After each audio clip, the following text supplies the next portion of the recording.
ce que mes yeux ont vu. Après de longs mois de formation militaire, j'étais enfin de retour. Mon cœur battait fort à l'idée de retrouver les miens, mais plus encore, ma chère maman. Cette femme au cœur d'or qui m'a tout donné, que j'aime plus que ma propre vie.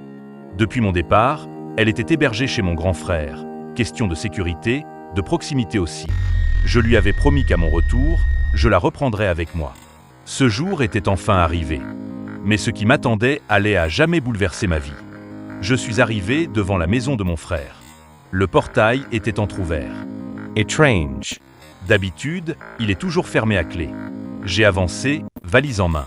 J'ai poussé la porte d'entrée, qui n'était même pas verrouillée. Et là, mon cœur s'est figé. Mes jambes ont flanché. Ce que j'ai vu.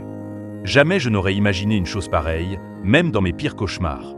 Ma mère, ma tendre mère, était à genoux, le dos courbé. Sur sa tête, un mortier.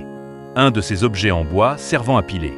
Et au-dessus d'elle, la tenant en équilibre, ma belle-sœur. En train de piler comme si de rien n'était. Sur la tête de ma mère. Comme si elle n'était rien.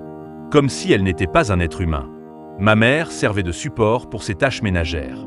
Je n'ai pas su si je devais hurler ou tomber à genoux. Tout en moi criait vengeance. Mes mains ont tremblé, prêtes à frapper. Mon sang a bouilli, prêt à exploser. J'étais soldat, entraîné pour réagir vite. Mais là, ce n'était pas l'ennemi que j'avais appris à neutraliser. C'était une sœur, par alliance.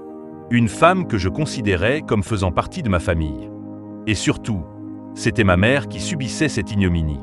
Elle m'a regardé, les yeux pleins de honte. Pas de larmes, non. C'était pire. C'était une résignation. Une soumission complète, comme si elle n'attendait même plus le secours de quiconque. Elle m'a regardé, puis a baissé les yeux, comme pour me dire « Ma fille, ne fais rien. Ce n'est pas grave. » Mais c'était grave. Très grave. Je me suis approché doucement. Ma voix tremblait, mais j'ai parlé. « Belle-sœur, qu'est-ce que tu fais ?» Elle a sursauté. Son regard, vide d'émotion, a croisé le mien. Elle n'a même pas eu honte. Elle a juste posé le pilon et dit « Ah, tu es revenu ?» Pas un mot d'excuse. Pas une explication. Je me suis agenouillé auprès de ma mère. J'ai soulevé ce mortier avec douceur. Et alors qu'elle voulait se redresser, j'ai vu qu'elle n'en avait plus la force.